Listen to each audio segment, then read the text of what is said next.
You made it to Thursday, and now we're going to talk about guitar players. I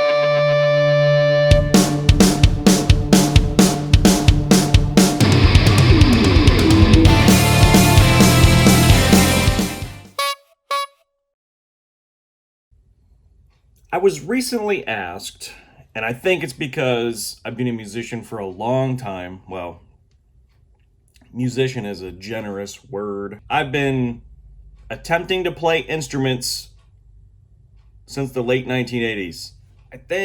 I can't remember when I started, but I'm pretty sure it was like 88 or 89. So long ago. But somebody asked me, they said, I'm trying to compile a list of the best guitar players ever. Who do you believe is the best guitar player? And I thought about it for a little bit. And my answer was something they didn't like. I said, I don't really think you can choose just one guitar player. One guitar player has one style. Let's say Eddie VanHalen, who is mostly self-taught, which is amazing. Had plenty of years of piano behind him, and that helped him musically. But he's mostly self-taught, which is awesome. And he's an incredible guitar player. Probably helped invent his own style, which is great. But then you have somebody like Steve Vai and Joe Satriani who just kill it musically. Writing, playing, the abilities they have, the abilities they have to run up and down the fretboard. Steve Vai, by the way, has a double-necked harp guitar you probably saw in a Whitesnake video in the 90s, where he's doing, that's pretty amazing. However, he was beat in a guitar off by Ralph Macchio.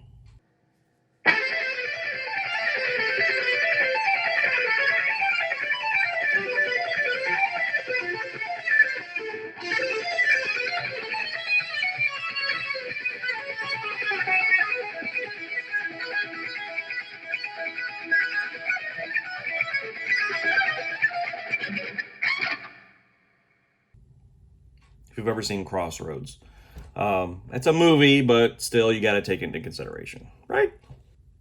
And you have somebody like Yngwie Malmsteen, who since the 80s has been so incredibly precise and fast and has written tons and tons of music in a sort of classical style. You would equate him to possibly like a Beethoven of today, of hard rock. And the amount of guitar players come up. You YouTube, just search guitar solos and whatnot, and you're gonna find some people that do absolutely amazing things.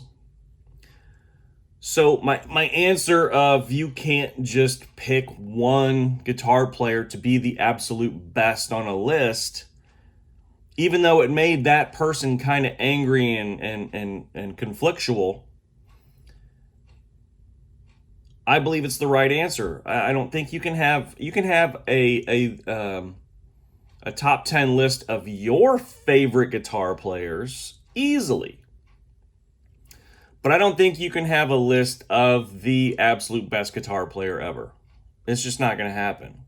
John Mayer, for instance, that dude, I heard him on the radio for a long time, and then a few years ago went to a concert and watched that dude just kill it. Dude is awesome on guitar. If you've not heard John Mayer play guitar, YouTube that stuff, because dude's got serious skills, like serious skills. He's one of my top 10 guitar players of all time. Not to mention Eddie Van Halen and Steve Vai and Joe Satriani. And there's some YouTube people, or actually there's people on Instagram and Facebook that post videos that do an absolutely amazing job. Some of them are teaching, some of them are just putting videos out. and they're amazing guitar players. A lot of them sound a lot like Reb Beach. Reb Beach was the guitar player for Winger. I know a lot of you don't put a lot of stock into the 80s hair rock, but you listen to a Winger solo, and Reb Beach is out of this world. He now plays for Whitesnake, and that dude is amazing. Paul Gilbert from Mr. Big, just a great guitar player. Not only that, but an awesome, I call them riff writers. So it's like you have a song and the guitar player comes in and puts a riff to the lyrics that the singer writes. Dude writes a good, mean guitar.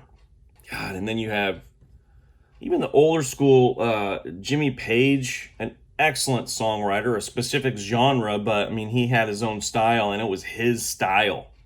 So Jimmy Page, in the writing sense and the way he played for his time, absolutely incredible. I know I'm kind of glossing over 5,000 guitar players, but that's the problem, and that's the point. The point is, there's way too many out there that have, everybody has their own style, everybody has their own way of writing. You can't pick the best guitar player of all time. It can't be done. And that's what I'm getting at. You cannot do it. You can have a top 10 list. I encourage a top 10 list. I encourage a top 20 list. Make that list. Go research those guitar players and musicians. Find their style. Learn their style. Learn 12 to 15 different styles minimum, and then make your own style. You're going to find what you like, and you're going to stick with it. Each time I pick up a guitar now and I have a certain sound, I will play to that sound because I've played so many different styles over the years. So you get me a heavier tone, I'm going to be able to jam some heavier riffs, put me in a clean tone, and I'm going to get some nice clean jams out of it. And that's just how I roll now. And I'm going to evolve. It's an ever evolving thing. I don't ever see myself not playing instruments. So the more I do it, the more I learn, the more I play, the more I'm in bands, the better I'm going to get. Right now, I'm in a band, and I play drums for that band. Even though I'm a guitar player, I play bass. I play bass in bands. Play a little piano. But for this band, I play drums, and I'm probably playing the best drums I've ever done in 30 years because I've been consistent. We've been playing styles of music that I hadn't grown up playing, so I am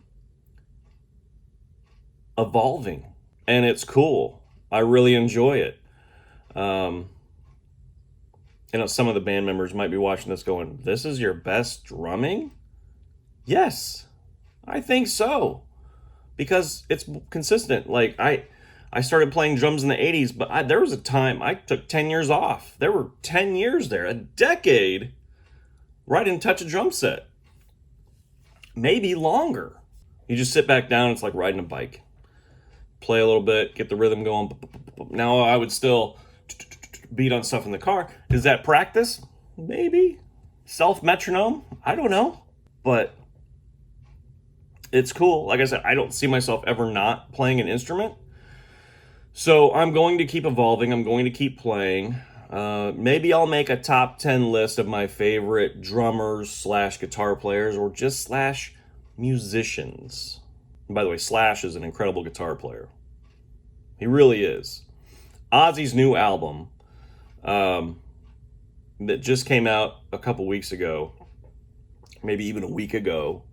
There's a song called, I believe it's the Under the Graveyard song. They had Slash come in and do the solo, and he did it in one take. He didn't even write the solo. They just let him listen to it, and he just jammed out with it, and they were like, yeah, that works, and then put it on the album.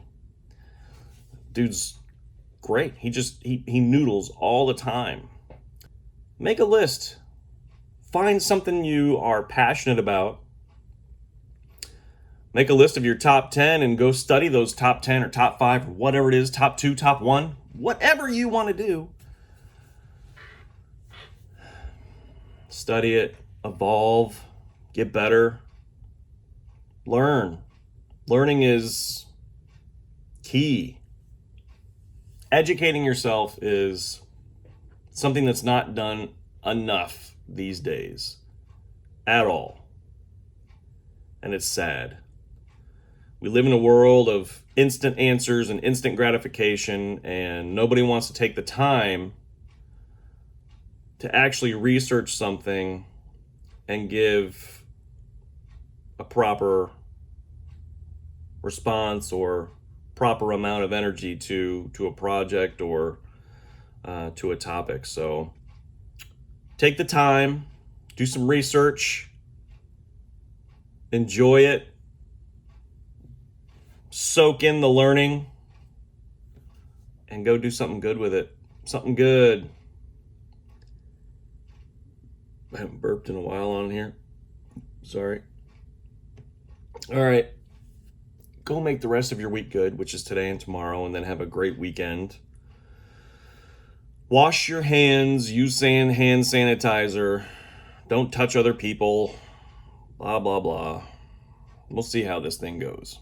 All right? Let's do this.